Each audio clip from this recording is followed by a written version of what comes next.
समाजोद्धर्तारः सुहितकर विज्ञान निपुणा नमस्तेभ्यो भूयात सकल सुजनेभ्य प्रतिदिनम. या श्लोकचा अर्थ असा आहे की समाजोद्धार करणारे, हितकारक काम करणारे आणि विज्ञानात निपुण किंवा विज्ञाननिष्ठ काम करणारे अशा सगळ्या लोकांना माझा प्रतिदिन म्हणजे रोज नमस्कार. या उक्तीला सार्थक करणाऱ्या निधी शेंदुर्णीकर ताई आपल्या बरोबर आहेत. त्यांचा एक प्रदीर्घ मोठा अनुभव आहे शिक्षण क्षेत्रातला आणि पॉलिटिकल सायन्समधला. तर मी त्यांना अशी रिक्वेस्ट करतो की तुम्हीच तुमचा परिचय द्या, so that nothing is missed out. Sure. Please. नमस्ते, नमस्कार. ह्या पॉडकास्ट बघणाऱ्या सर्व प्रेक्षकांना माझा खूप खूप नमस्कार अँड थँक्यू फॉर जॉईनिंग. माझं नाव डॉक्टर निधी शेंदुर्णीकर. मी सध्या वडोदरा, गुजरातची रहिवासी आहे आणि माझं PhD पॉलिटिकल सायन्स या क्षेत्रात 2015 साली मी कंप्लीट केलं. त्याच्या अगोदरच मी शिक्षण क्षेत्रात कार्यरत होती. मी UGC युनिव्हर्सिटी ग्रांट्स कमिशन, जी भारत सरकारची सर्वात इम्पॉर्टंट संस्था आहे, महत्त्वाची संस्था आहे टू रेग्युलेट हायर एज्युकेशन, त्याची स्कॉलरशिप मिळवली 2011 साली आणि 2011 साली मी PhD अभ्यासाची सुरुवात केली. माझं जे PhDचं विषय होतं ते जेव्हा पण मी लोकांना सांगते तेव्हा त्यांना ते फार इंटरेस्टिंग, रसप्रद वाटतं. कारण की मी भारत पाकिस्तानचे जे संबंध आहे त्याच्यामध्ये मीडियाची काय भूमिका आहे, कॉन्फ्लिक्ट मिडिएशन आणि मिटिगेशन मध्ये भारताची मीडिया आणि पाकिस्तानची मीडिया याच्यामध्ये या दोघां मीडियाची काय भूमिका आहे त्याच्यावर काम केलं. आणि त्या काळी म्हणजे 2010-11 मध्ये सोशल मीडियाचं एक प्रकारे राईज होत होतं. सोशल मीडिया आज आपण ज्याप्रमाणे सोशल मीडिया बघतो त्याप्रमाणे सोशल मीडिया इतकं व्याप त्याचं नव्हतं. फेसबुक नुकतं आलं होतं. तर मी फेसबुक ग्रुप्सवर स्टडी करत होते, ब्लॉग पोस्टवर स्टडी करत होते की ह्या नवीन जे माध्यम आहे ज्याला आपण आज new media, digital technology, internet enabled technology असं म्हणतो, त्याच्या माध्यमातून भारताचे युवक आणि पाकिस्तानाचे युवक हे कसे कॉन्टेंट क्रिएशन, कॉन्टेंट क्युरेशन करतात. तर आज जेव्हा पण मी लोकांसोबत हे शेअर करते की अशा विषयावर PhD केलं होतं तर त्यांना खूप इंटरेस्टिंग वाटतं. PhD माझं 2015 साली संपल्यावर मी 2-1 वर्ष रिसर्चमध्ये, फील्डमध्ये खूप काम केलं आणि मग 2017 साली महाराजा सयाजीराव विश्वविद्यालय, जे बडोदे स्थित फारच प्रख्यात विश्वविद्यालय आहे एंटायर वेस्टर्न रिजनमध्ये, खास करून गुजरातमध्ये, गुजरातचं एकमेव अंग्रेजी माध्यम, इंग्लिश मीडियम सेंट्रिक विश्वविद्यालय आहे, युनिव्हर्सिटी आहे. तिथे मी शिकवत होती. मागचे 8 वर्ष मी तिथे शिक्षण कार्य केलं, faculty of journalism and communication, media आणि कम्युनिकेशन संबंधित विषयांमध्ये. आणि मागच्या वर्षीच मी माझी फुल टाइम टीचिंगची जॉब ही सोडली, कारण की मला असं वाटलं की मी स्वतंत्रपणे काम करावं, स्वतंत्रपणे संशोधन करावं, जे मला विषय आवडतात, कम्युनिकेशन, कल्चर, मीडिया, समाज, या सगळ्या विषयांमध्ये कन्सल्टन्सी करावी, लिहिणं करावं, टीचर ट्रेनिंगमध्ये भाग घ्यावा. तर मागच्या 1 वर्षापासून मी स्वतंत्रपणे असं काम करतीये. कल्चरली मी असं सांगायला गेलं की मी थोडी एक मिक्स्ड बॅग पर्सनॅलिटी आहे, कारण की माझे आई वडील हे मध्य प्रदेशमध्ये राहिले, तर माझा जन्म जबलपूरचा आहे. माझे एथनिक आणि जे कल्चरल रूट्स आहे ते महाराष्ट्रासोबत पण आहे. पण आता मी इथे गुजरातमध्ये राहते, इतके वर्ष मी गुजरातमध्ये राहतेय, तर माझ्यामध्ये गुजराती पण आहे. तर मराठी, गुजराती, हिंदी, इंग्रजी आणि फ्रेंच पण मी शिकली, जस्ट ॲज अ हॉबी, की आपल्याला एक अजून भाषा आली पाहिजे. तर भाषांबरोबर, साहित्याबरोबर, वाचनबरोबर माझं खूपच निकटचं संबंध राहिला आहे. विद्यार्थींबरोबर, तरुण मुलांबरोबर खूप चांगला संपर्क राहिला इतके वर्ष. वाचनाची आवड जी होती ती आई वडिलांच्यामुळे लागली, कारण की दोघंही डॉक्टर आहे आणि त्यांना खूप वाचनची सवय होती. तेव्हा TV आणि हे सगळं इतकं नव्हतं, तर मला पण त्यांच्यामुळे वाचनाची सवय लागली. मध्ये लहान असताना मी हिंदुस्थानी क्लासिकल म्युझिकचा पण अभ्यास केला, ते सुटून गेलं. पण व्यक्तिगत पणे सांगायला गेलं तर मला वाचन, कला, साहित्य, कल्चर आणि समाजाबद्दल अजून जाणून घेण्याची खूप उत्सुकता आहे. मी फिटनेस फ्रीक पण आहे. गुजरातमध्ये राहते म्हणजे गरबा पण मला खूपच प्रचंड आवडतो. आणि गुजरातमध्ये राहण्यामुळे मला इथल्या फूडची, इथल्या कल्चरची खूपच जास्त मला अशी एफिनिटी वाटते. सो हे माझ्याबद्दल थोडं. आणि आता सध्या माझे जे प्रोफेसर आहे, प्रोफेसर रमेश राव, जे कोलंबस जॉर्जियामध्ये स्थित आहे, जे माझे मेंटॉर आहे, त्यांच्यासोबत मी एक पुस्तक लिहिण्याच्या कार्यामध्ये, प्रोसेसमध्ये आहे. आणि आपला जो पॉडकास्टचा विषय आहे त्याचाच एक एक्सटेंडेड व्हर्जन, त्याच्यावर आम्ही पुस्तक लिहित आहोत, the representation of Hindus and Hinduism in media and popular culture commentaries. Okay, so ते पुस्तक तुम्ही इंग्लिशमध्ये लिहिणार आहात? हो, ते पुस्तक आम्ही इंग्लिशमध्ये लिहिणार आहोत. ते एक एडिटेड व्हॉल्यूम सारखं आहे, एक कलेक्टेड वर्क्स. आमच्यासोबत 13 स्कॉलर्स जोडले गेले आहेत, जे या विषयांवर जे वेगळे वेगळे बिंदू आहे, कोणी ॲडव्हर्टाइजमेंट्सवर लिहितंय, कोणी फिल्म्सवर लिहितंय, कोणी न्यूजवर लिहितंय, आमचं काम स्टँडअप कॉमेडीवर आहे. असे 13 स्कॉलर्स वेगळ्या वेगळ्या देशातून, भारतातून, भारताच्या बाहेरून त्यांचे त्यांनी कॉन्ट्रीब्युशन्स या विषयावर दिले. आणि अशी आमची इच्छा आणि देवाची कृपा असली तर वर्षाच्या एंडमध्ये का पुढच्या वर्षी आम्ही हे व्हॉल्यूम रिलीज करू. तर सध्या हे सगळं काम चाललंय. मी टीचर ट्रेनिंग सोबत पण खूप आता घनिष्ठपणे जोडली आहे, कारण की मी स्वतः इतके वर्ष शिक्षक होती, तर आता मी टीचर ट्रेनिंगमध्ये पण भाग घेते. आणि माझ्या कलिग्स बरोबर एक संस्थामध्ये मी कार्यरत आहे, ज्याच्यामध्ये आम्ही फॅकल्टी डेव्हलपमेंट्स प्रोग्राम खूप करतो. खास करून मी भारतीय ज्ञान परंपरा आणि रिसर्च मेथडॉलॉजीच्या टीचर ट्रेनिंग्स बरोबर जोडली गेली आहे. वाव, खूपच छान, खूप डिटेलमध्ये तुम्ही सांगितलं, परिचय दिलात. आणि आपला जो आजचा पॉडकास्टचा विषय आहे की representation of Hinduism in media, मीडियामध्ये भारतीयत्वाचं किंवा हिंदुत्वाचं पर्यायाने जे काही प्रतिनिधित्व होतं त्यासंबंधी आज आपण विशेष करून मराठीत बोलणार आहोत, सो दॅट आपल्या मराठी ऑडियन्सला त्याच्यासंबंधी एक झलक मिळेल की काय चाललेलं असतं. Thank you very much madam for joining us. आणि आपण डायरेक्टली आता विषयाला हात घालूया, म्हणजे कल्चर आणि मीडिया हे एकमेकाशी कसे जोडलेले आहेत त्यासंबंधी थोडंसं तुमचं जे काही रिसर्चचा विषय होता त्यासंबंधी ऐकायला आवडेल. नक्की. हा खूपच महत्वाचा प्रश्न आहे. आपण सामाजिक दृष्टिकोनाने बघायला गेलं तर मीडिया हा समाजाचा एक अभिन्न अंग आहे. आणि मीडियामध्ये जे पण आपण काही बघतो, कॉन्टेंट, रेप्रेझेंटेशन, प्रतिनिधित्व, जसं आपण सांगितलं, हे कुठून येतं हे प्रश्न आपल्या ऑडियन्सला, आपल्या श्रोतांना, प्रेक्षकांना पडायलाच पाहिजे. मीडियामध्ये आपण जे पण बघतो ते समाजाचंच एक प्रतिबिंब आहे. असं म्हणतात, media is a reflection of society and society is a reflection of media. तर मीडिया, कल्चर आणि सोसायटी, मीडिया आपली संस्कृती आणि आपला समाज, या तिघांमध्ये खूपच घनिष्ठ संबंध आहे. एकमेकांना जोडून हे 3 स्तंभ काम करतात. आणि मीडियामध्ये जे पण लोक काम करतात, जे कॉन्टेंट क्रिएट करतात, ते कुठून प्रेरणा घेतात, ते पण एक समाजाचा अंगच आहे. आज जर मी एक डिरेक्टर आहे, एक पत्रकार आहे, एक कॉन्टेंट क्रिएटर का इन्फ्लुएन्सर आहे सोशल मीडियामध्ये, तर मी कुठून कॉन्टेंटची इन्स्पिरेशन, प्रेरणा घेणार? समाजाकडूनच. तर मीडियामध्ये आपल्याला जे पण दिसतं ते समाजाकडूनच घेतलेलं असतं. आणि मीडियामध्ये जे दाखवण्यात येतं ते पण समाजमध्ये रिफ्लेक्ट होतं. सो असं म्हणायला गेलं तर it's like coming like a full circle. एक इंटरकनेक्टेडनेस आपण बघू शकतो की मीडिया समाजातून घेतं, समाजात जे असतं ते मीडियामध्ये जातं आणि ते पुन्हा पुन्हा पुन्हा पुन्हा कंटेंटच्या माध्यमाने रिफ्लेक्ट होत राहतं. मीडियामध्ये काम करणारे लोक हे पण कुठल्या धर्म, संस्कृती, भाषा, एथनिसिटी, रेस, क्लास ग्रुपमधूनच येतात. आणि त्यांचं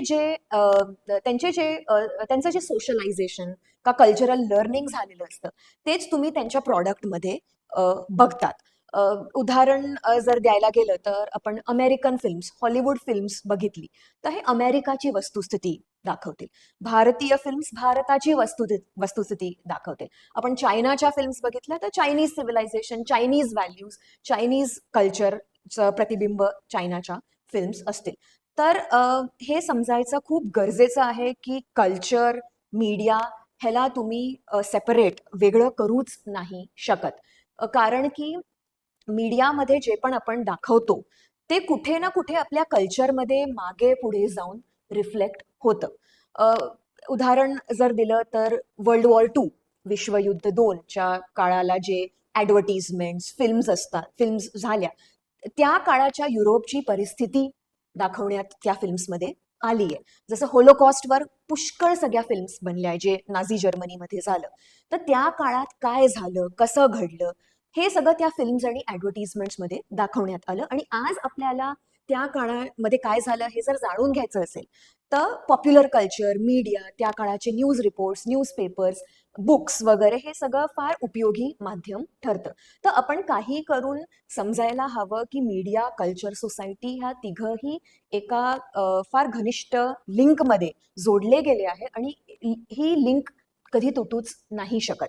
आणि आपण ज्या संस्कृतीमध्ये राहतो ती संस्कृती आपल्या मीडियामध्ये कशी रिफ्लेक्ट होती, कसं त्याचं प्रतिनिधित्व होतंय हे जाणून घेणं हे श्रोतांसाठी, प्रेक्षकांसाठी खूप खूप गरजेचं आहे. आणि तुम्ही जर कुठल्याही मीडियाच्या स्टुडंट्सला, विद्यार्थ्यांना विचाराल तर तुम्हाला कळेल की मीडिया स्टडीज या विषयाचा जो अख्खा अ, उद्भव झाला ते सामाजिक शास्त्रमधूनच झाला. जेव्हा मीडिया स्टडीज हा एक वेगळा विषय नव्हता तेव्हा तो विषय sociology, political science, history, language याच्यामधूनच शिकवण्यात आला आणि याच्यामधूनच तो पसरत पसरत आज एक वेगळा विषय, एक वेगळा डिसिप्लिन म्हणून आज त्याची ओळख आहे. तर मीडियाला समजायला समाज, राजनीती, संस्कृती, भाषा हे सगळं समजणं खूपच गरजेचं आणि मीडियाच्या अभ्यासामध्ये अशा खूप सगळे कॉन्सेप्ट्स आहेत, खूप सगळे थिअरीज आहेत, ज्याच्या माध्यमातून आपल्याला कळेल की मीडिया, संस्कृती, समाज हे किती गाढपणे जोडले गेले आहेत. एकमेकात प्रचंड गुंतागुंतीचा विषय आहे हा, आणि याचा उद्भव जो आहे गेल्या मे बी 30-40 वर्षात झालेला आहे, किंवा जास्तीत जास्त 50 वर्षात झालेला आहे.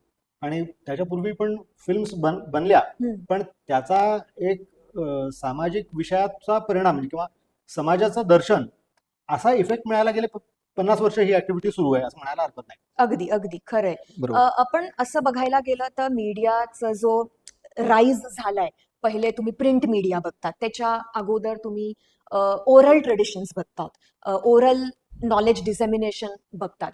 सो त्याच्यामध्ये काय होतं की मीडियाचं पण एक एव्होल्युशन झालंय, मीडियाचं पण एक ग्रोथ झालंय. पहिले आपण stone inscriptions, cave inscriptions, rock inscriptions, मग आपण पाम लीफ मॅन्युस्क्रिप्ट्सवर माहिती द्यायला सुरू केली. मग पॅम्फलेट्स आले, लिफलेट्स आले, प्रिंट मीडिया आला, मग ब्रॉडकास्ट मीडिया आला आणि आज पोचता पोचता पोचता आपण डिजिटल टेक्नॉलॉजीच्या काळात आहो. एक क्लिकवर तुम्ही दुसऱ्या जगातल्या कोपऱ्यावर बसलेल्या माणसाशी संपर्क करू शकतात. आज मला लॅटिन अमेरिकाची फिल्म बघायची आहे तर मी बघू शकते. भूटानमध्ये बनलेली फिल्म बघायची आहे ते मी बघू शकते. इंस्टाग्रामवर मी स्वतःचं अकाउंट बनवून मी माझं इम्पॅक्ट बनवू शकते, मी इन्फ्लुएन्सर बनवू शकते. मी आज कुठे युद्ध चाललंय युक्रेन आणि रशियाचा, तिथे काय चाललंय ते रिअल टाइम इन्फॉर्मेशन, माहिती मला मिळू शकते. आज जसं पाऊस पडला आहे महाराष्ट्रात, काय होतंय, एक एक काळी, एक एक सेकंदात जग कसं बदलतंय हे रिअल टाइम मध्ये मला माहिती मिळू शकते. तर आज मीडियाचा इतका व्याप, तुम्ही एकदम खरं म्हणाले की मागच्या 50 वर्षांमध्ये मीडियामुळे जग इकडून तिकडे गेलंय असं म्हणालो तर काहीच अतिरेक होणार नाही. कारण की 50 वर्ष अगोदर आपण कधी कोणी असं आपण कल्पनाच नसेल केली की मी अमेरिकामध्ये कोणी बसलेली व्यक्ती आहे, माझे प्रोफेसर आज अमेरिकेमध्ये बसले, मला त्यांच्याशी संपर्क करायचा असेल तर मी एक गुगल मीट ची लिंक जनरेट करून त्यांच्याशी रिअल टाइम संपर्क करू शकते. हे 50 वर्षांअगोदर 20 वर्षापूर्वी सुद्धा हे नव्हतं. नव्हतं अगदी. म्हणजे होते, चला टेलिफोन करा, ईमेल वगैरेचा अख्खं डेव्हलपमेंट झालंय. त्याचा रूट्स आपण बघू शकतो तर 50 वर्ष अगोदर सगळं काम चालू झालेलं. पण मागच्या 20-30 वर्षांमध्ये इन्फॉर्मेशन जशी व्हायरल होतीये, टेक्नॉलॉजी जशी स्प्रेड होतीये, तसं कोणीच कल्पना केली नव्हती. आणि म्हणून मीडिया हे खूपच महत्वाचं स्तंभ आहे. आपण हे पण म्हणतो की लोकतंत्राचं चौथं स्तंभ म्हणजे मीडिया आहे. तर इतकं जर महत्व मीडियाला दिलं असेल आपल्या इंटलेक्च्युअल्सनी, हिस्टॉरियन्सनी, स्कॉलर्सनी, कम्युनिकेशनचं महत्व भारतीय ज्ञान परंपरामध्ये पण आपण बघतो. तर आजचा जो मीडिया आहे, which is the viral information age, त्याच्यामध्ये प्रेक्षक म्हणून जरूर मीडियावर खूप लक्ष दिलं पाहिजे आणि त्याला क्रिटिकली, सूक्ष्म दृष्टीने, एक क्रिटिकल दृष्टीने बघणं खूप गरजेचं आहे. Very good. आणि त्याचा परिणाम असा होतोय की पूर्वी असं म्हटलं जायचं की 25 ते 30 वर्षानंतर, साधारण 30 वर्षानंतर जनरेशन बदलते. हे मी माझ्या लहानपणी ऐकलं होतं. जेव्हा कॉलेजमध्ये होतो तेव्हा 20 वर्षानंतर जनरेशन बदलते असं ऐकलं. गेल्या काही वर्षात 10 नंतर बदलते असं ऐकलं. आता 5 वर्षानंतर, 2-3 वर्षानंतर जनरेशन बदलते असं ऐकतोय. तर जनरेशन बदलणं म्हणजे काय, तर जे आपल्याला व्हायरॅलिटी ऑफ इन्फॉर्मेशन आहे किंवा तंत्रज्ञानाची अवेलेबिलिटी, तंत्रज्ञान वापरण्याची जी क्षमता आहे ती इतक्या फास्ट लोक पिकअप करतायत. अक्षरशः म्हणजे काल आम्ही बसनी येत होतो, 1 वर्ष पण नाही झालेलं त्या मुलाला. हम्म. तो बाळ आणि लेबररचं बाळ होतं ते. हम्म. ते जस्ट क्लिक करून जे फास्ट शॉर्ट रील्स येतात, हा. तर ते Scrolling. स्क्रोलिंग करत होतं. So that kind of kid is also generating this kind of information or receiving this kind of information. तर आपण जे म्हणतोय तो त्याचा परिणाम आहे किंवा आपण त्याच्याकडे हेट करतोय. जगभरात जे स्थानिक संस्कृती आहेत किंवा भारताच्या संदर्भात झालं तर जे हिंदू संस्कृती आहे, की जी इंडिजिनियस संस्कृती आहे, म्हणजे मूळ संस्कृती आहे, हो. तर त्यांनी या मीडियामध्ये होणाऱ्या बदलांचं किंवा मीडियामध्ये जे काही चर्चेलं जातं त्याचं दखल घेण्याची गरज काय आहे असं तुम्हाला वाटतं? खूपच महत्वाचा प्रश्न आहे. जगभरात स्थानिक संस्कृती जसं तुम्ही म्हणाले, पुष्कळ सगळ्या स्थानिक संस्कृती आहे. आपल्या देशाची जी स्थानिक संस्कृती आहे, सिंधू सरस्वती संस्कृती, हिंदू संस्कृती, इंडियन संस्कृती, भारतीय संस्कृती, ही वर्षानुवर्ष चाललेली संस्कृती आहे, ज्याला अमुक लोक पेगन संस्कृती पण म्हणू शकतात. It's a pagan civilisation. आणि आपण सर्वात लॉंगेस्ट सर्व्हायव्हिंग सिव्हिलायझेशन आहोत. तुम्ही बघाल की इजिप्शियन सिव्हिलायझेशन, ग्रीक, रोमन, मायन सिव्हिलायझेशन हे म्युझियम सिव्हिलायझेशन झाले. तुम्हाला इजिप्शियन सिव्हिलायझेशन बद्दल काही माहिती हवी असेल, तुम्ही म्युझियम मध्ये जाल, तिथे ममी बघाल, तेव्हा तुम्हाला कळेल की अशी एक संस्कृती होती. या जिवंत संस्कृती नाही आहेत. हिंदू संस्कृती, सिंधू सरस्वती संस्कृती ही जिवंत संस्कृती आहे. आपण इतके जे चॅलेंजेस आले, इतके जे प्रॉब्लेम्स आले, त्यांना सामोरं जाऊन आपण आपली संस्कृती वाचवली आहे, आपली संस्कृती अजून जिवंत आहे. तर ह्याचं बाहेरच्या जगात जसं चित्रण होतं, हे लक्ष देणं म्हणून गरजेचं आहे, कारण की एक ग्लोबल परसेप्शन तयार होतं, एक आउटसाइडर्स परसेप्शन तयार होतं. आज जर मी खूप बाहेर फिरते, ट्रॅव्हल करते, आतापर्यंत मी 18 देश फिरून चुकली आहे. बाहेर जेव्हा मी जाते तेव्हा मी भारतीय आहे. तर भारताबद्दल काय ओपिनियन आहे, काय मंतव्य आहे, काय परसेप्शन आहे, हे जाणून घेणं खूप गरजेचं आहे. आणि मोठ्या रूपाने हे जे परसेप्शन तयार केलं जातंय ते मीडियाच्या माध्यमाने तयार केलं जातंय. आज तुम्ही कुठेही बाहेर जाल आणि कोणालाही विचाराल की भारतीय कल्चर, भारतीय संस्कृती म्हणजे काय, तर त्यांना वाटेल की भारतीय संस्कृती म्हणजे बॉलिवूड, म्हणजे दिवाळी, म्हणजे फेस्टिवल्स, आपले जे रंगबिरंगी सेलिब्रेशन्स आहेत ते. कारण की कुठे ना कुठे त्यांनी मीडियामध्ये हे बघितलंय. खूप तुम्हाला साधंचं उदाहरण देते. मी 2017 साली फ्रान्सला गेलेली. मी पॅरिसमध्ये स्टेशनवर उतरली. एक आफ्रिकन ड्रायव्हर मला घ्यायला आला स्टेशनवर. आणि त्याची आणि माझी भाषा, आम्ही कम्युनिकेट कसं करायचं, कसं वार्तालाप करायचं, तर कारण की मला फ्रेंच येते, तर मी फ्रेंचमध्ये बोलू शकली. आणि त्यांनी आम्हाला विचारलं की तुम्ही कुठून, तर मी सांगितलं मी भारतातून. लगेच त्यांनी सांगितलं, oh you are from the land of Bollywood. त्याला खूप सगळे जुने बॉलिवूडचे गाणी, जुने बॉलिवूडचे कलाकार, मोहम्मद रफी, किशोर कुमार, मन्ना डे, मुकेश, हे सगळं त्याला माहिती होतं. आणि त्यांनी लगेच गाडीमध्ये हिंदी फिल्म गाणी वाजवायला सुरुवात केली. तेव्हा मला समजलं की बाहेर आपण जेव्हा जातो, भारतीय म्हणून, हिंदू म्हणून, आपल्याबद्दलचे जे मत निर्माण होत आहे, जे परसेप्शन, ओपिनियन, जे माइंड कल्टिवेशन होतंय, ते पॉप्युलर कल्चरमधून होतंय. तुम्ही फिल्म्स म्हणा, तुम्ही ऍडव्हर्टिजमेंट्स म्हणा, तुम्ही कॉमिक स्ट्रिप्स म्हणा, तुम्ही गाणी म्हणा, ह्या सगळ्याला आपण पॉप्युलर कल्चर म्हणतो, मास कल्चर म्हणतो. बाहेरचे लोक जेव्हा आपले फिल्म्स बघतात, तेव्हा त्यांच्या मनात एक छबी निर्माण होते की ओके, भारत म्हणजे असं, हिंदू म्हणजे हा, दिवाळी म्हणजे दिवाळीमध्ये असं सगळं करतात, होळीमध्ये एकमेकांना रंग लावतात. तर ही जी ग्लोबल परसेप्शन, ग्लोबल माइंडसेट तयार होतं. असू शकतं की खूप सगळे लोक भारतात प्रत्यक्ष येणार नाही, ते कधी कुठल्या हिंदू विधीमध्ये भाग घेणार नाही, त्यांनी कुठल्या हिंदू बरोबर वार्तालाप, संवाद केला नसेल, पण कुठेतरी पिक्चरमध्ये काहीतरी बघितलं असेल. माझा एक विद्यार्थी होता, अफगाणी विद्यार्थी. त्यांनी मला सांगितलं की अफगाणिस्तानमध्ये क्योंकि सास भी कभी बहू थी, हे सिरियल प्रचंड पॉप्युलर होतं. आणि त्यांच्या स्थानिक भाषा, पश्तो आणि दरी, या भाषांमध्ये पण त्या सिरियलचं डबिंग झालेलं. आणि कुठल्याही अफगाणिस्तानच्या व्यक्तीला क्योंकि सास भी कभी बहू थी, कहाणी घर घर की, हे जे सिरियल तेव्हा खूप लोकप्रिय होते, त्यांच्याबद्दल माहिती होतं. 9-9:30 वाजता ते सिरियल अफगाणिस्तान, कांदाहार, काबूलमध्ये बघितले जात होते. आणि भारताचं एक चित्र निर्माण होतं की तुलसी ही भारताची सून आहे, भारतच्या हिंदू घरांमध्ये असं होतं, सगळे एकत्र राहतात, जॉईंट फॅमिली सिस्टम आहे. तर आपण जे मीडियामध्ये वाचतो, बघतो, ज्याचं आपण कन्झम्पशन करतो, आपल्याला असं वाटतं की बघून आपण विसरून जातो, कारण की आपल्याला असं वाटतं की मी फिल्म बघते 3 तासांसाठी, एंटरटेनमेंटसाठी, रिलॅक्स होण्यासाठी, आणि मग मी विसरून जाते. पण ते सबकॉन्शियस लेवलवर आपल्या संस्कार मनात करतं. संस्कार करतं. एक्झॅक्टली. ह्याचं खूप चांगलं उदाहरण आहे हॉलिवूड फिल्म्स. आज हॉलिवूड फिल्म्समध्ये तुम्ही बघा, अमेरिकाचं जे चित्रण आहे, America is shown like the saviour of the world. आता टॉम क्रूजची रिसेंटली रिलीज फिल्म आहे मिशन इम्पॉसिबल, फायनल त्याचं हे आहे. त्याच्यामध्ये तुम्ही बघाल तर America is always saving the world. काहीतरी जगात खूप वाईट घडेल आणि अमेरिकन सुपर हिरोज जगाला वाचवतील, तर अमेरिकाची एक छबी निर्माण होती. तर मीडिया ह्याच्यासाठी स्थानिक संस्कृतींसाठी खूपच महत्वाचं आहे की तुमची छबी, तुमचा बद्दलचं मत, तुमचे संस्कार दुसरा माणूस कसं इंटरप्रेट करतो, त्यांचं परसेप्शन काय आहे, हे न्यूज वाचून, फिल्म्स बघून, सिरियली बघून, सोशल मीडियावरून हे एक मत निर्माण होतं. आणि जर हे मत नेगेटिव्ह असलं, त्याचे खूप चुकीचे परिणाम होऊ शकतात. जर ह्याचं मत पॉझिटिव्ह असलं, तुमचं चित्रीकरण पॉझिटिव्ह, चांगलं, सकारात्मक होत असेल, तर तुमची छबी पॉझिटिव्ह असते. पण जर तुमचं चित्रण नेगेटिव्ह आहे, बायस्ड आहे, स्टिरिओटिपिकल आहे, प्रेजुडिस्ड आहे, खराब आहे, तर तुमच्याबद्दल वाईट मत निर्माण होईल. आणि आज आपण विकसित भारताचं ची गोष्ट करतोय, अमृत कालमध्ये आहोत, असं आपण गोष्ट करतोय. कालच डिक्लेअर झालं की we have overtaken Japan as the fourth largest economy. आता आपण फोर्थ लार्जेस्ट इकॉनॉमी आहोत.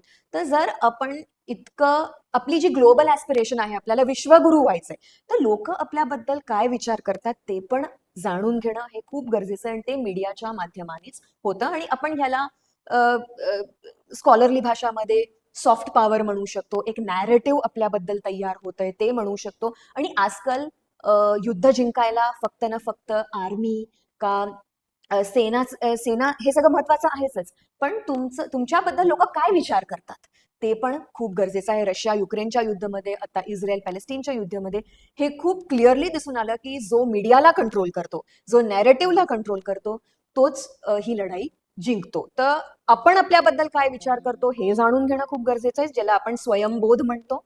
पण बाहेरचं जग, आपल्या पलीकडचं जे जग आहे, ते आपल्याबद्दल काय विचार करतं, आणि जर नेगेटिव्ह विचार करतं, तर कसं त्या विचाराला बदलायचं, हे मीडियाच्या माध्यमानेच होऊ शकतं. आणि स्थानिक संस्कृतीबद्दल बाहेरच्या जगामध्ये खूप सगळ्या गैरसमज आहेत. जसं पीपल ऑफ कलर, जे इंडिजिनस आहे, नेटिव्ह अमेरिकन्स, त्यांच्याबद्दल खूप गैरसमज आहे. आफ्रिकन्स बद्दल खूप गैरसमज आहे. तसंच भारतीय हिंदू लोकांबद्दल पण खूप गैरसमज आहे. आणि मोठ्या प्रमाणात ह्या गैरसमज मीडियाच्या माध्यमाने पसरवण्यात येतात. म्हणून मीडियाची महत्वाची भूमिका आहे. तुम्ही सुरुवातीला म्हणलात की भारतीय सिव्हिलायझेशन ही is a only living civilisation. Yes. भारतीय संस्कृती ही एकमेव जीवित संस्कृती आहे, असं म्हणण्यामागचं कारण काय? म्हणजे हे याचं इंटरप्रिटेशन किंवा याची धारणा कशी करून घ्यायची?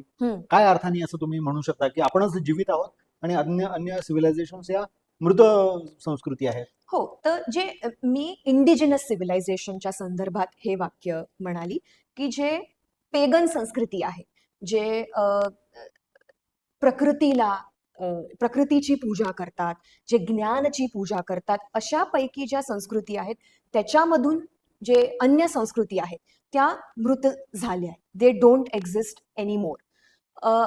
आपण अशी संस्कृती आहोत जी प्रकृतीची पूजा करते, ज्ञानाची पूजा करते, जी मूर्ती पूजा करते, जी मल्टिपल गॉड्स, पॉलिथिस्टिक संस्कृती, पेगन संस्कृती, जी खूप जुनी संस्कृती आहे हिस्टॉरिकली आणि आर्किओलॉजिकली. ह्याच्यासाठी ऐतिहासिक पण पुरावे आहे आणि आर्किओलॉजीचे पण आपल्याकडे पुरावे, एव्हिडन्सेस आहे. बाकी जे इंडिजिनस सिव्हिलायझेशन्स होते, असं नाही की आपणच एक स्थानिक संस्कृती होतो, बाकी पण होते. इजिप्तमध्ये, ग्रीसमध्ये, रोममध्ये, ते दुसऱ्या धर्मांमध्ये कन्वर्ट झाले. आता त्यांची जी मूळ संस्कृती आहे ती त्यांच्याकडे नाहीये. उदाहरण स्वरूप Iran. Iran was a part of the larger Persian civilisation. पण आज इराण पर्शियन सिव्हिलायझेशनचा भाग नाही आहे. ती संस्कृती एका वेगळ्या धर्मामध्ये रूपांतरण त्याचं होऊन गेलंय.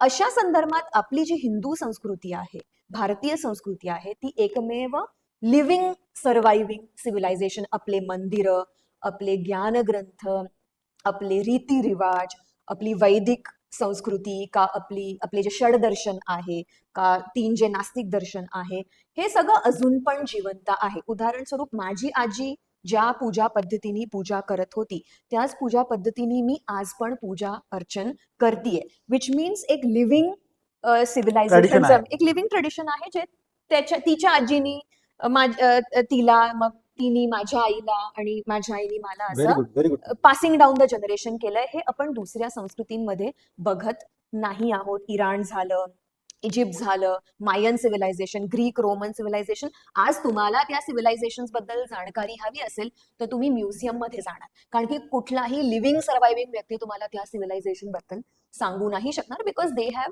नाव become adherents of other religions, other faiths. म्हणून आपली संस्कृती ही एक लिव्हिंग संस्कृती मला आहे. याच्यात एक ऍड करावं असं वाटतं की जे तुम्ही आता जे उद्धृत केलं की लिव्हिंग परंपरा म्हणजे त्या वेळेचे जे परंपरा आपण वापरत होतो ते अजूनही वापरतो, हे एक मोठं साईन आहे लिव्हिंग ट्रॅडिशनसाठी. तर ऍब्सोल्युटली. याच्याबद्दल मला काही गोष्टी अजून उद्धृत कराव्याशा वाटतील की कशा कशात आपण या ट्रॅडिशन्स वापरतो. तर 2-3 वर्षापूर्वी जेव्हा राम मंदिर बांधलं तेव्हा ते 1000 वर्षापूर्वी ज्या पद्धतीने मंदिरं बांधली जायची त्याच पद्धतीने हे बांधलं गेलं. It is another classic example of living tradition. Living tradition. अजून एक आता लेटेस्ट गेल्या आठवड्यात घडलेली गोष्ट म्हणजे भारतीय नौसेनेनी 700 वर्षापूर्वी 500 वर्षापूर्वी ज्या पद्धतीने नौका बांधणी व्हायची हो, त्याच पद्धतीने नौका बांधणी करून त्यांना पृथ्वी परिक्रमा करायची आहे. पहिला टप्पा त्यांनी यमनपर्यंत गाठायचं ठरवलं आणि त्यासाठी त्यांनी चालू केलेलं आहे काम. तर हे एक another sign of living tradition. अजून एक उदाहरण लिव्हिंग ट्रॅडिशनचं असं की आपल्याकडे ज्या म्हणजे वैदिक परंपरा आहेच पूजा हो. पद्धतीच्या किंवा जैन पद्धतीच्या किंवा बौद्ध पद्धतीच्या, शीख पद्धतीच्या, ज्या सुरुवातीला पाळल्या जात होत्या त्या अजूनही पाळल्या जातात. म्हणजे पूजा पद्धती तर आहेच, आहेच. त्याच्या व्यतिरिक्त औषध बनवण्याची पद्धती जी आहे आयुर्वेद, अगदी. त्या सुद्धा त्याच पद्धतीच्या वापरल्या जातात. सो आपण मेडिकल, आर्किटेक्चर, नौकानयन म्हणजे काय त्याला म्हणतात एव्हिएशन, एव्हिओनिक्स, नंतर रिलिजियस पद्धती, ती तुमची कपडे विणण्याची पद्धत आहे, पद्धती. साडी विणण्याची हा, पद्धत, weaving. विविंग पद्धत, त्या सुद्धा ट्रॅडिशनली फॉलो होतात. म्हणजे आपण जरी भारत एका अर्थाने टेक्नॉलॉजीमध्ये अग्रेसर आहे, हो, मोठमोठ्या टेक्नॉलॉजीज निर्माण केल्या, त्याचा प्रचार प्रसार केलाय. जगभरातल्या मोठ्या टेक्नॉलॉजी कंपनीमध्ये भारतीय लोक टॉप मॅनेजमेंटमध्ये आहेत. त्याच वेळेला आपण आपल्याकडे चाललेल्या हजारो वर्षापूर्वीच्या परंपरा टेक्नॉलॉजी सकट, ज्ञानासकट वापरतोय. That is a sign of living tradition. Absolutely. So very well. म्हणजे तुम्ही जे कॉमेंट्री केली त्यातनं मला हे पटकन इन्स्टंटेनियसली सुचलेलं म्हणजे त्याची कॉमेंट्री आहे. अजून एक त्यात ऍड करावं असं वाटतं की तुम्ही जे इराण बद्दल म्हणलात, हो, तर मी काही दिवसांपूर्वी एका स्कॉलरशिप तुमच्यासारख्याच एका स्कॉलरशिप चर्चा करत असताना त्यांनी मला असं सांगितलं की इराण हा शब्द म्हणजे भारतीय लोक त्यांना पारस म्हणायचे. पारस. हा, पारस म्हणजे परीस पासून आलेला. हा. सो एखादी गोष्ट तिथे करायला गेली की इतके रिच होत आहे मिनरल्स मध्ये, तर म्हणून भारतीय लोकांनी त्याला पारस म्हणून संबोधलं. हो, पण ते स्वतःला आर्यन समजायचे आणि त्याचं डेरिव्हेटिव्ह इराण असं आहे, हा. असं मला काही लोकांनी सांगितलं. म्हणजे I was really surprise. Yeah. आणि हे बऱ्याच इराणियन लोकांना पण माहिती आहे हा, ओके. आणि म्हणून ते भारताला आपला निकटवर्ती समजतात. समजतात. फक्त हो. राजकीय दृष्ट्या आजकालच्या नव्हे, तर परंपरागत हे आहे. हो, त्यांची जी आत्ताची वस्तुस्थिती आहे त्याच्या अगोदर त्यांचं जे इंडिजिनस सिव्हिलायझेशन होतं त्याचं आपल्या संस्कृतीशी खूप चांगलं कनेक्शन आहे. Persian civilisation. आणि आपल्याला माहिती आहे, आपण गुजरातमध्ये राहतोय, तर गुजरातच्या राजांनीच पर्शियन लोकांना जेव्हा त्यांचं परसिक्युशन चालू होतं त्यांना गुजरातमध्ये आवकारलं होतं आणि सांगितलं होतं की जिस तरह से दूध में शक्कर मिल जाती है उस तरह से आप हमारी संस्कृती में मिल जाइए. तर भारतीय संस्कृती ह्याच्यासाठी पण महान आहे कारण की Bharat is the homeland for the persecuted of the world. जिथे जिथे पण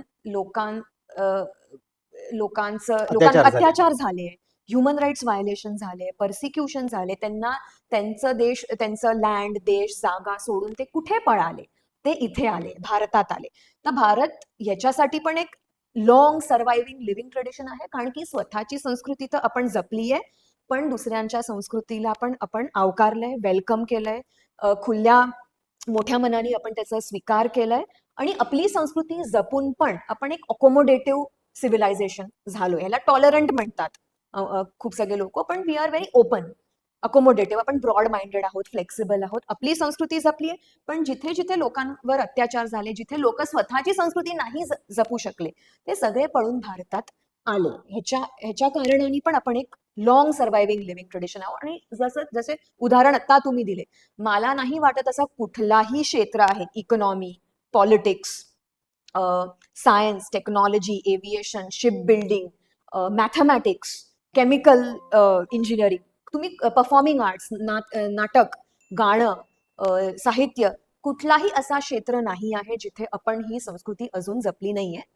एक उदाहरण आहे, मी आता ईस्टर्न सेंट्रल गुजरात, जे गुजरातचं मध्य आणि पूर्व पट्टी आहे, ती ट्रायबल बेल्ट आहे. तिथे मी मागच्या 1 वर्षापासून तिथले जे आदिवासी वनवासी लोक आहेत त्यांच्या ओरल फोकलोर ट्रेडिशनवर काम केलंय. गायना ट्रेडिशन त्याचं नाव आहे.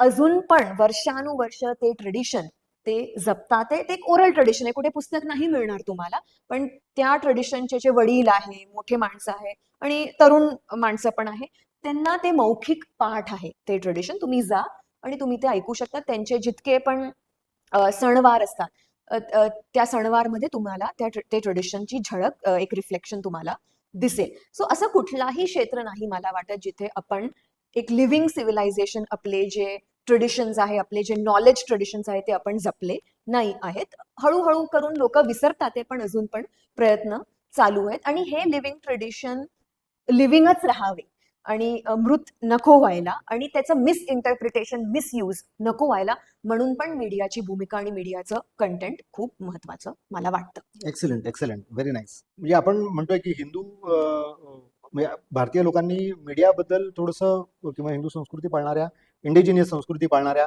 आदिवासी वनवासी संस्कृती पाळणाऱ्या लोकांनी मीडियामध्ये जे इंटरप्रिटेशन चालतात त्याकडे दुर्लक्ष करून चालणार नाही. पण त्याबद्दल काही तुम्ही उदाहरणं देऊ शकाल का, की हे त्याची योग्य अयोग्यता कशी पारखायची, किंवा त्याकडे कसं बघायचं, हे उदाहरणासकट सांगितलं तर खूप बरं पडेल. अगदी.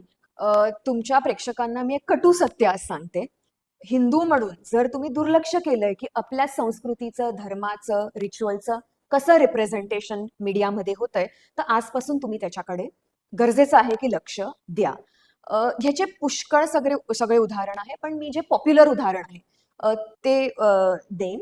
आपल्या जे फिल्म्स आहे, सिनेमा, मेन स्ट्रीम सिनेमा, खास करून बॉलिवूड, त्याच्यामध्ये 1950-16 पासून तुम्ही ब्राह्मणांचं, तुम्ही पंडितचं, तुम्ही पुजारींचं जर चित्रण बघितलं, ते खूपच आपत्तीजनक आहे, ते खूपच नेगेटिव्ह आहे.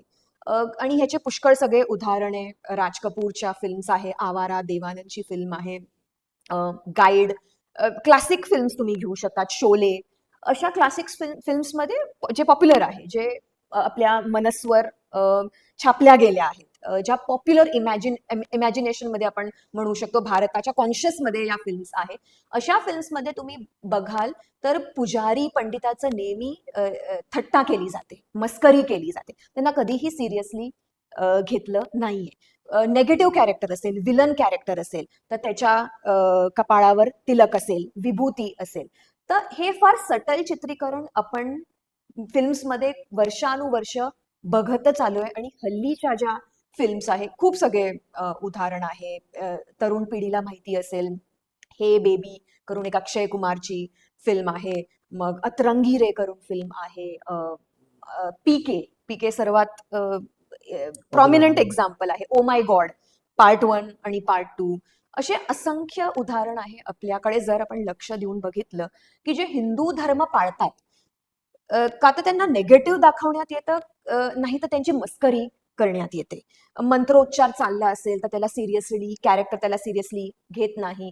पुजारी असेल तर त्याची शिखाची थट्टा करण्यात येते. विलन असेल तर विलन नेहमी तिलक का विभूती लावून फिरत असेल. हे सगळे उदाहरणांनी आपल्याला कळतं की जे तेव्हाचे फिल्म मेकर्स होते, का क्रिएटर्स होते आणि आत्ताचे आहेत, त्यांनी हिंदू धर्माचं चांगलं चित्रीकरण केलेलं नाहीये. ह्याच्या कारणांवर पण आपण चर्चा करू शकतो, पण त्या विषयांवर न जाता आपण आता हे समजून घेऊया की हे चित्रीकरण नेगेटिव्ह, स्टिरिओटिपिकल, बायस झालेलं आहे. ह्याच्यावर पुष्कळ सगळं रिसर्च पण झालं आहे. प्रेक्षकांना मी सांगू इच्छिते की प्रोफेसर धीरज शर्मा, जे IIM चे एक प्रोफेसर आहे, त्यांनी खूपच याच्यावर मोठं आणि खूपच महत्वाचं रिसर्च केलंय. त्यांनी वेगळे धर्माचे जे कॅरेक्टर्स आहे, हिंदू धर्म, इस्लाम धर्म, ख्रिश्चन धर्म, सिख, जैन, बौद्ध धर्म, ह्याचे कॅरेक्टर्सचं चित्रीकरण 1950 ते 2010 सालीपर्यंत कसं वेगळ्या वेगळ्या धर्माच्या लोकांचं चित्रीकरण झालंय, त्याच्यावर खूप मोठं रिसर्च केलंय आणि याच्यामध्ये हे एव्हिडन्स सकट हे प्रूव्ह झालंय की हिंदू धर्माच्या कॅरेक्टर्सला नेगेटिव्ह प्रमाणात चित्रीकरण करण्यात आलंय. का करण्यात आलंय, कसं करण्यात आलंय, हे एक चर्चाचा विषय. पण मी तुम्हाला फार ब्रॉड उदाहरण दिले की जे पुजारी आहे, पूजा पद्धती आहे, आपले जे संस्कार आहे, त्यांचं फार पॉझिटिव्ह पोर्ट्रेयल आपल्याला फार क्वचित मिळतं. फारच कॉमन उदाहरण जे याच्यामध्ये आहे ती आहे अमिताभ बच्चनची फिल्म दीवार. जर आपल्या प्रेक्षकांनी हे बघितली असेल तर अमिताभ बच्चनचा जो कॅरेक्टर आहे तो एक रिबेलियस सिस्टमच्या विरोधात जाणारा माणूस आहे. त्याची आई त्याला सांगत असते की तू मंदिरात ये, तो मंदिरात कधी येत नाही, तो प्रसाद ग्रहण करत नाही, जबरदस्ती प्रसाद ग्रहण करतो. देवाबरोबर त्याचे जे संवाद आहेत, हे सीन्स जर तुम्ही बघाल तर तो देवा वर खूप रागवलेला आहे, आक्रोश व्यक्त करतोय, सांगतोय की मी का तुमच्या मंदिरात येऊ, मी का तुमच्याशी बोलू, मी नाही तुमच्यावर विश्वास करत. हे सगळं पूर्ण फिल्म मध्ये तुम्हाला हे चित्रण दिसतं, परत परत दिसतं आणि तो परत परत देवाला प्रश्न विचारत असतो. पण हे सगळं फक्त हिंदू धर्माच्या बाबतीत फार प्रगडपणे दाखवण्यात आलंय, इतर धर्मांच्या बाबतीत हे प्रगडपणे दाखवण्यात येत नाही. तुम्ही जर कंपॅरिझन केलं की एक पुजारीचं, हिंदू पुजारीचं चित्रीकरण वर्सेस एक मौलवीचं आणि ख्रिश्चन फादरचं चित्रीकरण कसं करण्यात आलंय, तर हिंदू पुजारीचं चित्रीकरण फारच पुअरली, मी म्हणेन नेगेटिव्हली करण्यात आलंय कम्पेअर्ड टू एक मुस्लिम मौलवीचं आणि एक ख्रिश्चन फादरचं रिप्रेझेंटेशन फारच पॉझिटिव्हली करण्यात आलंय. माझ्या एका मैत्रिणीनी जी दुसऱ्या धर्माची आहे तिने मला सांगितलं की जेव्हा ती वाढत होती, जेव्हा शी वॉज ग्रोईंग अप, तेव्हा तिच्या मनात ही धारणा होती की सगळे हिंदू वाईटच असतात, सगळे हिंदू कपटी असतात, इविल असतात. आणि मी तिला विचारलं की ही जी तुझी धारणा आहे ती कशा पायी आहे, काय त्याचं बेसिस आहे. आणि तिने सांगितलं हेच तर फिल्म्स मध्ये दाखवलंय. इतके वर्ष मी अशा फिल्म्स पाहिल्या आहे बॉलिवूडच्या, हिंदी भाषाच्या, इतर भाषांच्या, ज्याच्यामध्ये हेच दाखवण्यात आलंय की जो खराब माणूस आहे तो कुठे ना कुठे हिंदू धर्माशी लिंक्ड आहे. आणि हे फिल्म्स पाहून पाहून पाहून पाहून माझ्या मानसपटलवर हे आयडिया तयार झालं की हिंदू वाईटच असतात. आणि जेव्हा पण मी सामान्य जीवनमध्ये हिंदूंना भेटायची तेव्हा मला घृणा व्हायची, मला भीती वाटायची की नाही हा तसाच असेल जसा फिल्ममध्ये दाखवला असेल. आज ती स्वतः याच्यावर रिसर्च करते, लिहिते वगैरे. तर it has taken her a lot of unlearning. तिने ते अनलर्न केलंय आणि तिला कळलंय की हे सगळं फारच काय काय म्हणतात पूर्वग्रह आपण, दूषित हा आहे. पूर्वग्रह तयार झाले आणि खूपच सिस्टमॅटिकली हे पोर्ट्रेयल झालं आहे आणि म्हणून लोकांच्या मानसपटलवर हे चित्रीकरण तयार झालं आहे. जाणीवपूर्वक तुम्ही जे म्हणतायत की याचं प्रदर्शन जाणीवपूर्वक केलेलं आहे, हो ही अतिशय म्हणजे मला पटलेली गोष्ट आहे. याचं कारण उदाहरणाने तुम्हाला सांगतो. लापता लेडीज नावाचा मूवी आहे. हो हो. प्रसिद्ध सिनेमाकार, आपले दिग्दर्शक नट आमिर आमिर खान खान. हा. आणि त्यांच्या पूर्वपत्नी किरण राव यांचं, मला वाटतं यांच्या सेपरेशन नंतर त्यांनी बहुतेक तयार केला असावा. पण किरण रावांना त्यांच्या त्या मूवीबद्दल, त्यांचा कदाचित पहिला तोच मूवी होता, मला माहिती नाही, पण एक अंदाजे सांगतोय. हम्म.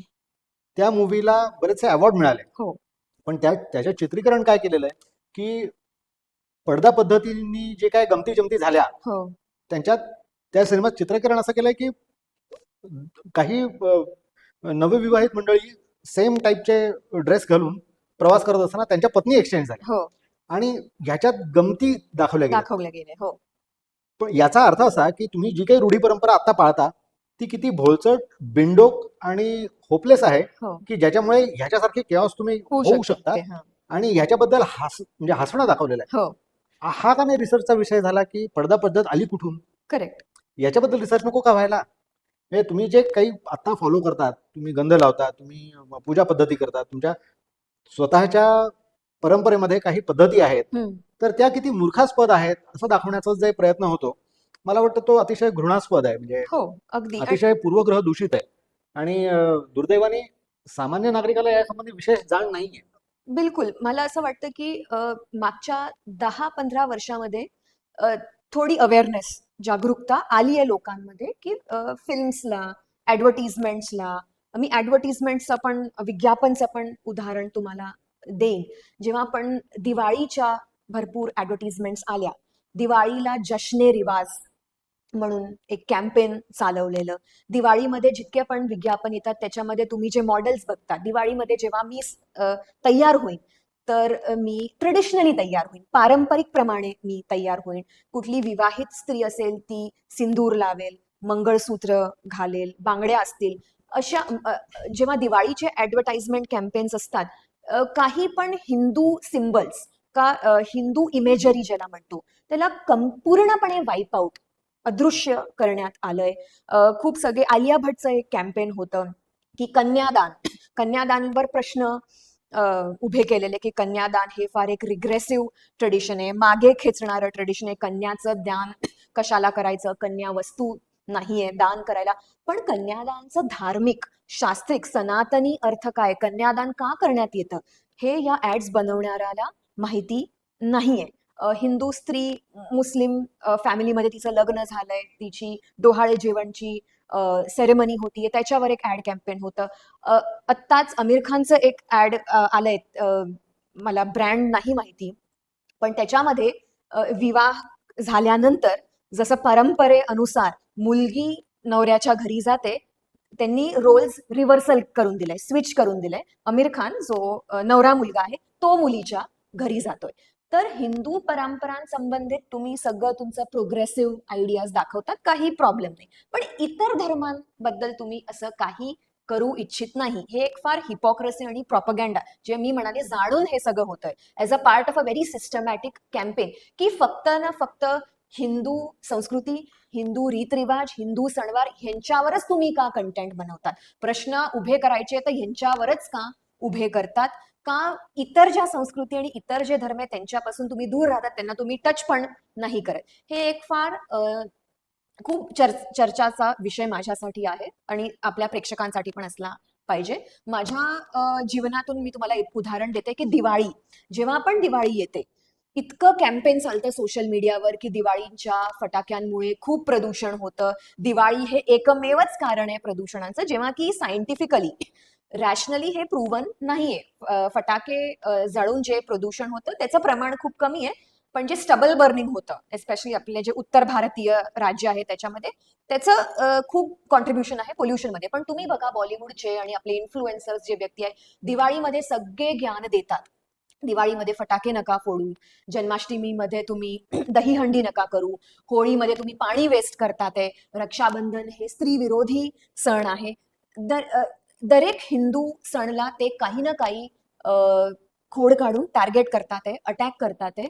आणि ह्याच्यामुळे मी बघितलं की माझ्याच सोसायटीमध्ये खूप वर्षांपासून मी पण फटाके नाही फोडले, माझे जे आजूबाजू शेजारी राहतात त्यांनी पण फटाके नाही फोडले. आम्ही एकदा जमलो दिवाळीमध्ये आणि आम्ही याच्यावर चर्चा केली की आपण फटाके का नाही फोडत, कारण की आपल्यामध्ये गिल्ट कॉन्शियस आले की नाही नाही आपलं सण आहे ते बरोबर नाहीये, ह्याच्यात फटाके नाही फोडावे, आपण फटाक्यांपासून दूर राहू कारण की प्रदूषणाला कॉन्ट्रीब्यूट करतं. पण याच्या मागची वस्तुस्थिती आपल्याला माहिती आहे का?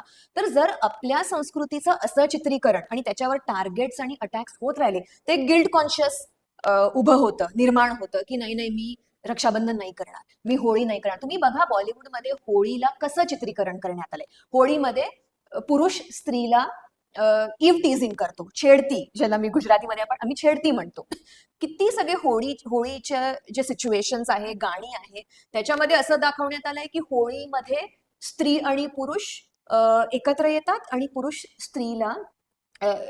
स्त्रीबद्दल बरोबर बिहेव करत नाही. आणि तुम्ही विचार कराल तर होळीबद्दल हीच मान्यता पसरवण्यात आली आणि खूप सगळे जे होळी नाही त्यांना माहितीच नसेल की होळी काय आहे, कशासाठी आपण होळी सेलिब्रेट करतो, त्यांना वाटतं की हे खरं आहे. आणि खूप सगळे न्यूज कॅम्पेन्स पण चालतात मीडियामध्ये की होळीमध्ये स्त्री सुरक्षित अनसेफ आहे. नाही, अनसेफ आहे. रक्षाबंधन हे एक पेट्रियार्कल, एक रिग्रेसिव्ह हे आहे. कशाला स्त्री बहीण भावाच्या घरी जाते, राखी बांधते, बहिणीला काय जरूर आहे सुरक्षेची, जेव्हा की आपली जी पौराणिक आणि सनातनी शास्त्रीय अंडरस्टँडिंग आहे रक्षाबंधनची ती ही आहे की रक्षाबंधन बांधून, राखी बांधून स्त्री पुरुषाचं रक्षण करतीये. ही पौराणिक कथा आहे, इट इज वेल एस्टॅब्लिश्ड, त्याचं एव्हिडन्स आहे आणि ती आपल्या ट्रेडिशनमध्ये खूप लोकप्रिय आहे. पण मीडियामध्येच असं चित्रीकरण होतं की कशाला मी बहीण म्हणून भावाकडे जायचं आणि मला त्याची कशाला गरज आहे, मी खूप एम्पावर्ड आहे, स्वावलंबी आहे, मी स्वतःचं रक्षण करू शकते. आपल्या संस्कृती आणि सणवारबद्दल किती चुकीचं चित्र Representation. निर्माण होते आणि यंग जनरेशनला एक गिल्ट फिलिंग येतंय की मी हिंदू आहे तर काही खराबच आहे याच्यामध्ये, की माझ्या सणवारमध्ये काहीतरी प्रॉब्लेम आहे, माझी संस्कृती ही पछात संस्कृती आहे, माझी संस्कृती फार प्रोग्रेसिव्ह नाहीये. आणि ह्याला आम्ही म्हणतो डिरॅसिनेशन. तुम्ही जेव्हा तुमच्या संस्कारांपासून दूर होत राहतात, तुम्ही कॉलोनाइज्ड होत जातात, तुमच्या संस्कृतीबद्दल तुमची जी मान्यता आहे त्याला सोडून तुम्ही दुसरं जे म्हणतात त्याला सत्य मानायला लागतात आणि डिलिंक होत जातात. तुम्हाला एक पाप भावना निर्माण होते, एक sense of guilt, a sense of shame निर्माण होतं की मी हिंदू आहे हे बरोबर नाही. आणि ह्याला तुम्ही वेस्टर्न मीडिया जर बघितलं, मी फक्त भारतीय मीडियाबद्दल नाही बोलणार, वेस्टर्न मीडियामध्ये हिंदूजसाठी एक फार जे चित्रीकरण करण्यात येतं, Hindus means caste, cow and curry. Hindus म्हणजे कास्ट सिस्टम, हिंदूज म्हणजे काऊ वर्शिप, गायला पूजणारे, आणि करी म्हणजे एक प्रकारचं जेवण खाणारे. ह्याला ट्रोप्स म्हणतो, ह्याला स्टिरियोटाइप्स म्हणतो. ह्याच्या कारणानुसार किती नेगेटिव्ह चित्रीकरण झाले. पण आपल्या संस्कृतीमध्ये किती सगळं पॉझिटिव्ह आहे. आपण योग दिलंय जगाला, आपण षडदर्शन दिले, आपण स्पिरिच्युअलिटी दिली आहे. आपलं जे दर्शनशास्त्र आहे ते इतकं एलिव्हेटेड आहे, इतकं हाय लेवलचं आहे, पण जगाला ते सगळं माहितीच नाहीये, जगालाही माहिती नाही, आपल्या आपल्या लोकांनाही माहिती लोकांनाच नाही. माहिती नाही. आणि तुम्ही हे पण बघाल की आज पश्चिम देशांमध्ये हिंदूज बद्दल खूप, हिंदूजच्या अगेन्स्ट, विरोधात खूप सगळे हेट क्राईम्स वाढले. स्वामीनारायण मंदिरांवर डिफेसमेंट होतं, हिंदूजना अटॅक करण्यात येतं, हिंदूजला थ्रेटनिंग वाटतं, ते सुरक्षित नाही आहेत. का? एक कारण मीडियामध्ये जे नेगेटिव्ह चित्रीकरण आहे, ज्याला आपण पण सामोरं नाही देते, काउंटर नाही देते, ते एक कारण आहे. असे भारतीय मीडियामध्ये पण जे चित्रीकरण आहे, ग्लोबल मीडियामध्ये पण चित्रीकरण आहे, हे कारणीभूत बनतं की after one point of time अमुक लोकांना हे पण वाटायला लागू शकतं की आपण हिंदू ही किती घृणास्पद संस्कृती आहे आणि आपण त्यांना अटॅक करावं, त्यांना टार्गेट करावं. जे व्हायलन्सचं जे प्रमाण आहे ते पण आज हिंदूंच्या विरोधात खूप वाढत चाललंय. ह्याच्यामध्ये काही ना काही करून मीडियाची पण खूपच महत्वाची भूमिका मला वाटते. माझे खूप सगळे फ्रेंड्स अमेरिकेत राहतात, ऑस्ट्रेलियामध्ये राहतात, आणि आज जेव्हा मी त्यांच्याशी बोलते तर ते सांगतात की हे जे नेगेटिव्ह चित्रीकरण होतंय त्याचं किती नेगेटिव्ह इम्पॅक्ट त्यांच्या स्वतःच्या जीवनावर होतंय. आपण भारतमध्ये राहतो, आपण भारतात राहून पण ह्याच्यावर लक्ष दिलं पाहिजे, आणि जे भारतीय आणि हिंदू बाहेर राहतात आहे त्यांनी पण ह्याच्यावर लक्ष दिलं पाहिजे. आता जे पहलगामचं आतंकवादी हमला झाला, माझी ऑस्ट्रेलियाची फ्रेंडनी मला फोन करून सांगितलं की ऑस्ट्रेलियन मीडियामध्ये किती चुकीच्यापणे या हमल्याबद्दल माहिती चालली आहे. चूक भारताची आहे. आतंकवादी हमला भारतावर झालाय, पण ह्याच्यामध्ये चूक भारताची आहे असं ऑस्ट्रेलियन मीडियामध्ये, वेस्टर्न मीडियामध्ये चित्रीकरण झालंय. का जोपर्यंत असं झालं, पण म्हणजे अ, त्यांनी काही डिटेल सांगितलं? ह्याचे खूप सगळे कारण आहे. फक्त ह्याच्याबद्दल न बोलता एक ब्रॉड आपण चित्र बघितलं की का हिंदूंचं का भारताचं नेगेटिव्ह चित्रीकरण होतं. पहिलं कारण आहे की ग्लोबल इकोसिस्टम जे आहे, एज्युकेशनमध्ये, सिनेमामध्ये, मीडियामध्ये, पॉलिटिक्समध्ये, हे हिंदू विरोधी आहेच. नंबर वन पहिलं कारण. दुसरं, जसं मी सांगितलं, आपण एकमात्र लिव्हिंग ट्रेडिशन आहोत, एकमेव आपण पेगन सिव्हिलायझेशन, इंडिजिनस सिव्हिलायझेशन आहोत. त्याच्यामुळे पण हे होतंय, कारण की आपण अशा सिव्हिलायझेशनल थ्रेट्सला सामोरं जाऊ शकतो, हे लोकांना कळलंय. तिसरं, मीडियामध्ये इम्पॉर्टंट पोझिशन्सवर, पॉलिटिक्समध्ये, एज्युकेशनमध्ये हिंदू नाहीच आहे. दुसऱ्या धर्माचे लोक आहे जे डिसिजन्स घेतात आहे की कसं हिंदूंना दाखवायला पाहिजे. पॉवरफुल मीडिया आउटलेट्स आहे जगाचे, New York Times, Washington Post, BBC, CNN, Guardian, Al Jazeera etcetera. त्याच्यामध्ये हिंदूंचं आणि भारतचं फार नकारात्मक चित्रीकरण आहे, कारण की ह्या संस्थांमध्ये जे पॉवर पोझिशनवर आहे, जे डिसिजन घेतात आहे की कसं कॉन्टेंट गेलं पाहिजे जगात, ह्या डिसिजन मेकिंग पोझिशन्समध्ये हिंदू भारतीय फारच कमी आहे. हे पण एक कारण आहे. आणि तिसरं कारण मला असं वाटतं की हिंदू स्वतः पण या बाबतीत जागृत नाहीये. आमच्या एक मैत्रिणी आहे जे कॅनडामध्ये फिल्म मेकिंगचं काम करतात. त्यांनी त्यांच्या मुलीच्या स्कूलमध्ये जेव्हा बघितलं की हिंदू संस्कारांचं, संस्कृतीचं नेगेटिव्ह चित्रण कॅनडाच्या स्कूल पुस्तकांमध्ये होतंय, त्या एकट्या जाऊन त्याची लढाई लढून त्यांनी बदल घडवून आणलं. पण त्यांच्या बरोबर जे हिंदू पेरेंट्स होते ते म्हणाले मला काय करायचंय, चालेल चालू द्या. ह्याच्या कम्प्लीट ऑपोजिट जर दुसऱ्या समुदायाचे लोक आहेत ते फार लक्ष देतात की आमच्या समुदायाबद्दल काय लिहिण्यात येतंय, कशा फिल्म्स बनवण्यात येते. आता एक फार फेमस युट्यूबर आहे, नाव मी घेणार नाही, इन्फ्लुएन्सर आहे. त्यांनी सिखांच्या गुरु गोबिंद सिंगवर एक अॅनिमेटेड व्हिडिओ बनवला. लगेच सिख समाजाने विरोध सांगितला की तुम्ही आमच्या गुरूंबद्दल असं व्हिडिओ बनवू शकत नाही. सिख धर्मामध्ये ह्याची परवानगी नाही. लगेच तो व्हिडिओ विड्रॉ करण्यात आला.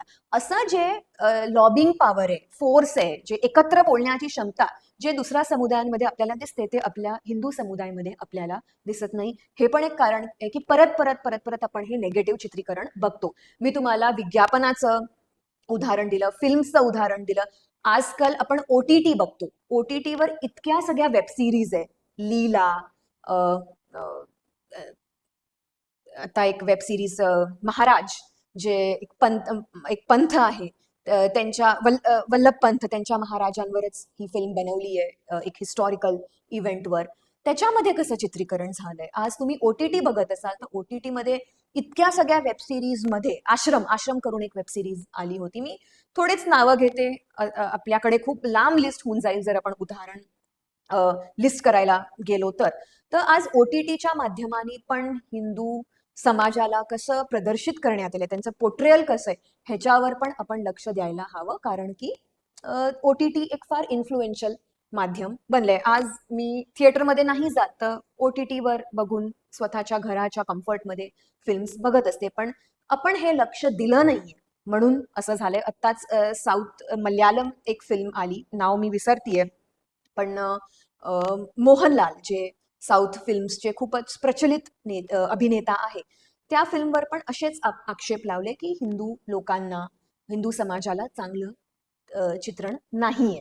कोणी भगवा घातलंय तर ते वाईटच असेल, कोणी तिलक लावलंय. तुम्ही संजय दत्तची एक फिल्म बघा, शमशेर, त्याच्यामध्ये त्यांनी विभूती लावली आहे, तिलक लावलंय, पण तो विलन आहे, तो क्रूर आहे, तो इव्हिल आहे, तो नेगेटिव्ह आहे. असं परत परत परत परत दाखवून एक रिइन्फोर्समेंट करून एक चित्र उभं करून तुम्ही एक पूर्ण समाजाला एजन्सी नाही देत आहात. तुम्ही त्यांना हे बोलण्याचं स्पेस आणि स्कोपच नाही देत आहात की हे जे दाखवण्यात येत आहे हे चुकीचं आहे. आणि हिंदू विरोधी कंटेंट ह्याला मी म्हणेन, ज्याच्यावर खूप काम होत आहे.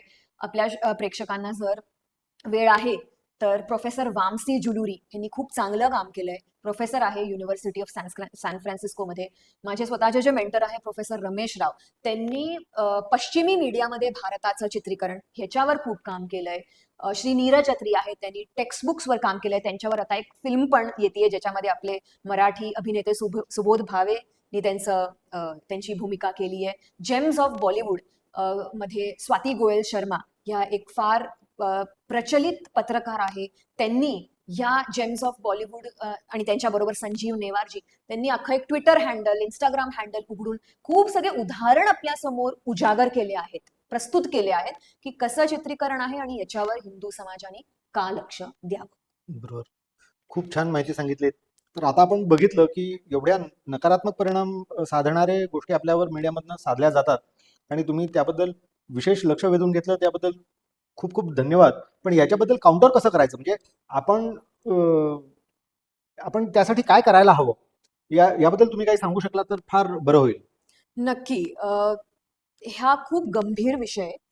तुमच्या पॉडकास्टच्या माध्यमाने मी प्रेक्षकांना सांगू इच्छिते की जर तुम्ही हे पॉडकास्ट ऐकत असाल आणि ऐकण्यानंतर तुम्ही जेव्हा पण काहीही मीडिया कंटेंट पाहाल तर त्याला खूप सूक्ष्म दृष्टीने, क्रिटिकल दृष्टीने, अनालिटिकल दृष्टीने पहा की आपल्या धर्म आणि संस्कृतीचं कसं चित्रण आहे.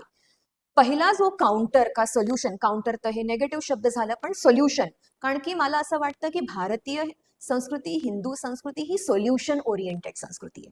कुठलाही चॅलेंज असो, कुठलीही परिस्थिती असो, आपलं लिव्हिंग ट्रेडिशन, आपल्याला आपल्याच ट्रेडिशनमध्ये याचं उत्तर मिळेल. पहिलं आहे जागरूक व्हा. Don't consume media content blindly. तुम्हाला मीडिया जे पण देतंय, सो मीडिया सर्व्स यू, आपको पिरोसता है कुछ और आप कैसे भी खा जाओ उसको, ऐसा नहीं चलेगा. आपण आपल्या घरी जेव्हा जेवतो, आपल्या समोर थाळी आहे, आपण बघतो की काय आहे. काही पण आपण नाही खाऊन जात. सो कन्झम्पशन, कंटेंट कन्झम्पशन पण खूप सेन्सिबली आपण करायला हवं, विचार करून.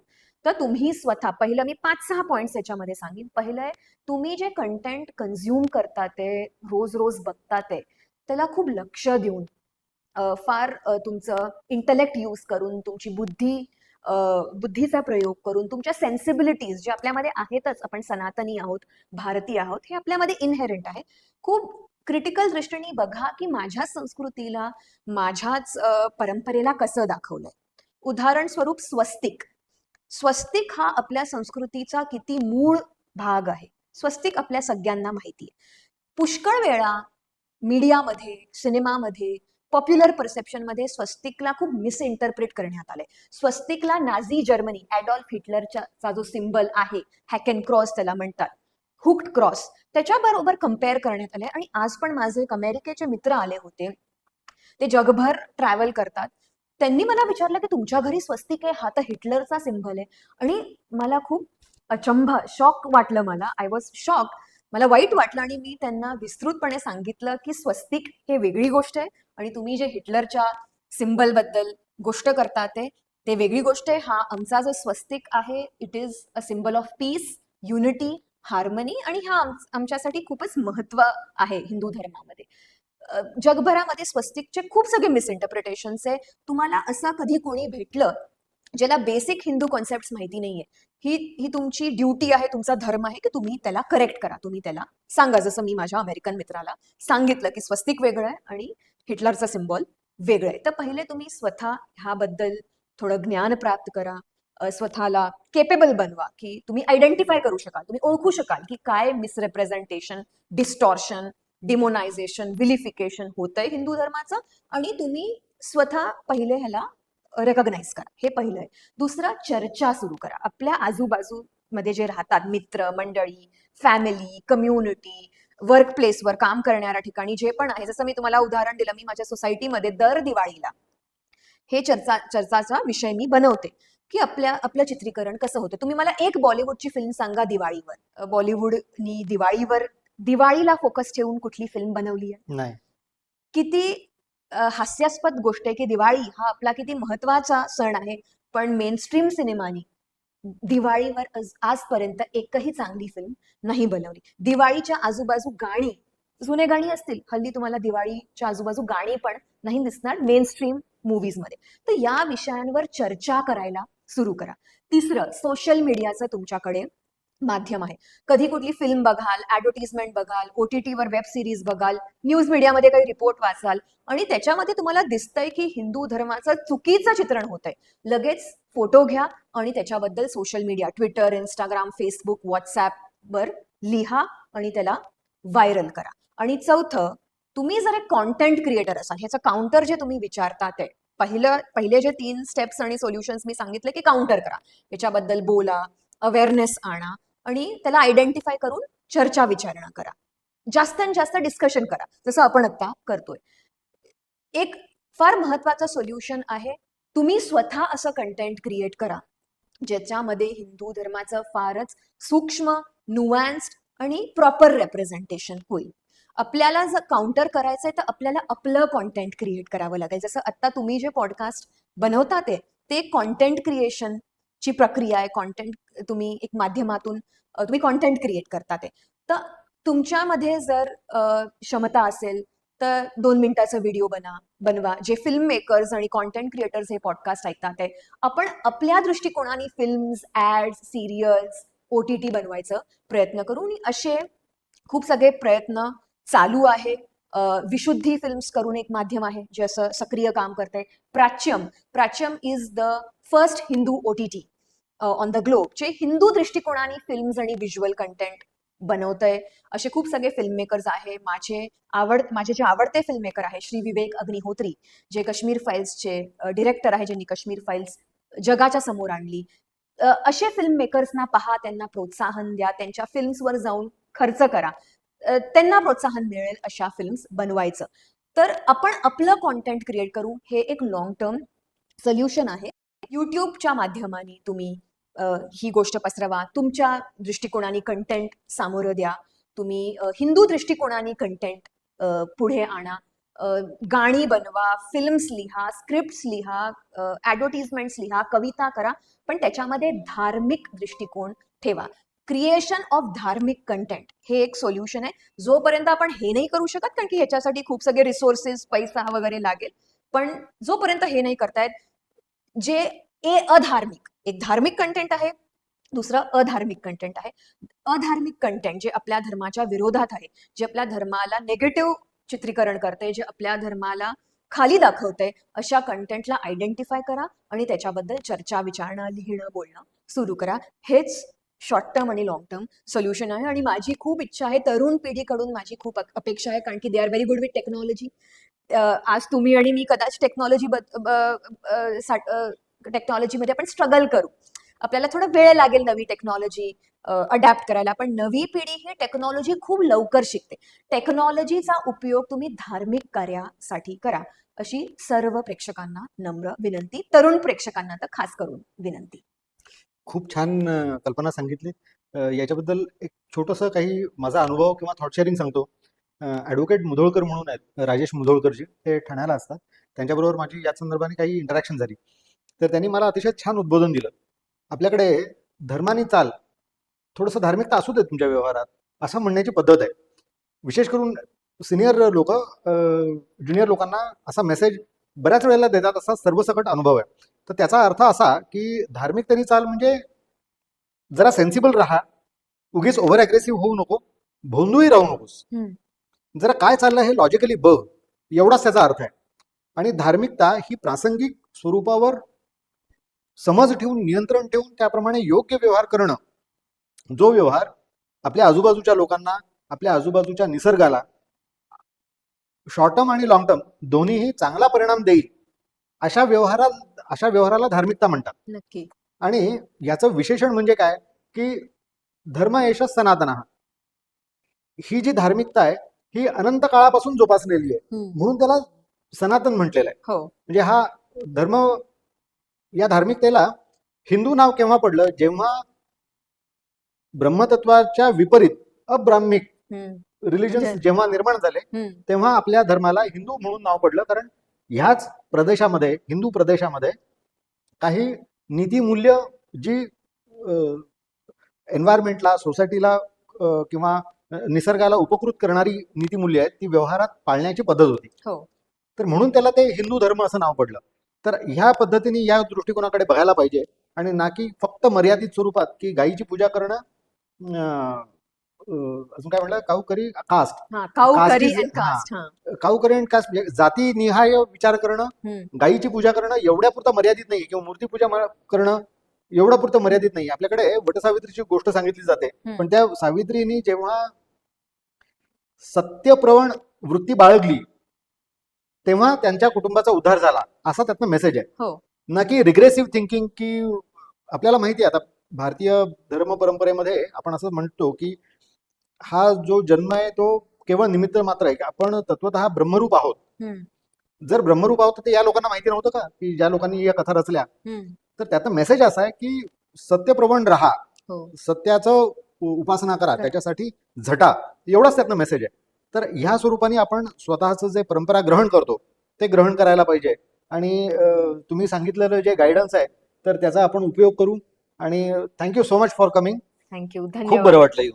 मला पण. धन्यवाद. थँक्यू.